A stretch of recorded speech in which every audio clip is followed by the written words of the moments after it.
ಇನ್ನು ಸೌಜನ್ಯ ಕೇಸ್ ಕುರಿತು ಎಸ್ಐಟಿ ಆರಂಭ ಮಾಡ್ತಾ ಎಸ್ಐಟಿ ಈಗ ಈ ತನಿಖೆಯನ್ನು ಆರಂಭ ಮಾಡಿದೆಯಾ? ಉದಯ್ ಕುಮಾರ್ ಜೈನ್ಗೆ ಬುಲಾವ್ ನೀಡಿದೆ ಎಸ್ಐಟಿ. ಹಾಗಾಗಿ ಹಿಂದಿನ ಕೇಸ್ ವಿಚಾರವಾಗಿ ಏನಾದರೂ ವಿಚಾರಣೆ ಆರಂಭ ಆಗಿದೆ ಅನ್ನೋದು ಉದಯ್ ಕುಮಾರ್ ಜೈನ್ಗೆ ಬುಲಾವ್ ಕೊಟ್ಟಿದೆ ಎಸ್ಐಟಿ. ಸೌಜನ್ಯ ಪ್ರಕರಣದಲ್ಲಿ ಆರೋಪ ಹೊತ್ತವರಿಗೆ ಬುಲಾವ್ ನೀಡಲಾಗಿದೆ. ಎಸ್ಐಟಿ ಕಚೇರಿಗೆ ಉದಯ್ ಕುಮಾರ್ ಜೈನ್ ಆಗಮಿಸಿದ್ದಾರೆ. ಧೀರಜ್ ಕೆಲ್ಲಾ, ಮಲಿಕ್ ಜೈನ್ಗೂ ಕೂಡ ಎಸ್ಐಟಿ ಬುಲಾವ್ ನೀಡಿದೆ. ಮೂವರ ಮೇಲೆ ಸೌಜನ್ಯ ಕುಟುಂಬ ಆರೋಪ ಮಾಡಿತ್ತು. ಇದು ಸದ್ಯಕ್ಕೆ ಬೆಳ್ತಂಗಡಿಯಲ್ಲಿ ಆಗ್ತಿರುವಂಥ ಬೆಳವಣಿಗೆ. ಎಸ್ಐಟಿ ಕಚೇರಿಗೆ ಇವ್ರನ್ನ ಕರೆಸಲಾಗಿದೆ. ನಮ್ಮ ಪ್ರತಿನಿಧಿ ಪೃಥ್ವಿರಾಜ್ ಉದಯ್ ಜೈನ್ ಅವ್ರನ್ನ ಮಾತನಾಡಿಸಿದ್ದಾರೆ, ಬನ್ನಿ ನೋಡೋಣ. ಬೆಳ್ತಂಗಡಿ ಎಸ್ಐಟಿ ಪೊಲೀಸ್ ಠಾಣೆಗೆ ಉದಯ್ ಜೈನ್ ಅವ್ರನ್ನ ಈಗ ನೋಟಿಸ್ ಕೊಟ್ಟು ವಿಚಾರಣೆಗೆ ಕರೆದಿರುವಂಥದ್ದು. ಉದಯ್ ಜೈನ್ ಯಾರು ಅಂತ ಹೇಳಿದರೆ ಸೌಜನ್ಯ ಕೇಸ್ನಲ್ಲಿ ಸಂಬಂಧಪಟ್ಟಂತೆ ಆ ಸೌಜನ್ಯ ಮನೆಯವರು ಮಾಡಿದಂತಹ ಆರೋಪ ಏನು ಮಾಡಿದ್ರು ಆ ಮೂವರಲ್ಲಿ ಒಬ್ಬರಾಗಿದ್ದಾರೆ. ಅವ್ರನ್ನ ಮಾತಾಡ್ಸೋಣ.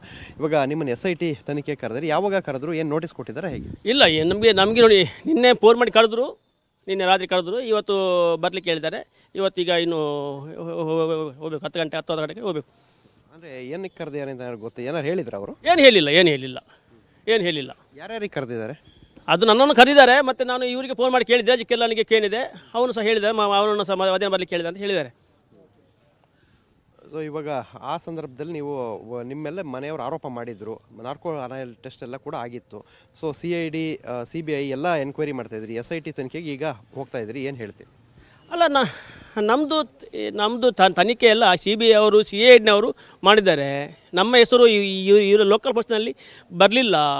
ಸೌಜನ್ಯ ಸತ್ತು 1 ಇಯರ್ ಆದಮೇಲೆ ಇವರು ಕೂತ್ಕೊಂಡು ಎಲ್ಲ ಪ್ಲ್ಯಾನ್ ಮಾಡಿ ಇದೆಲ್ಲ ಪ್ರಿಂಟ್ ಎಲ್ಲ ಬ್ಲೂ ಪ್ರಿಂಟ್ ಮೊನ್ನೆ ಇದರಲ್ಲಿ ಮಾಡಿದ್ರಲ್ಲ ಬುರ್ಡೆಯಲ್ಲಿ, ಹಾಗೆಯೇ ಇದಕ್ಕೊಂದು ಬ್ಲೂ ಪ್ರಿಂಟ್ ಮಾಡಿ ಯಾರ ಹೆಸರು ಹಾಕಿದರೆ ಉತ್ತಮ. ನಂದು ಆಟೋ ಇದೆ, ಅವಾಗ ಅದು ಯಾಕೆ ಕರೆದ ಅಂತ ಇನ್ನು ನಾನು ಅಲ್ಲಿ ಹೋಗಿ ಕೇಳಿ ಬಂದ ಮೇಲೆ ಗೊತ್ತಾಗ್ಬೋದು ಯಾಕಂತ. ಸೌಜನ್ಯ ವಿಷಯ ಕರೆದ ತಲೆಬಿಡ ಕರೆದ ಗೊತ್ತಿಲ್ಲ.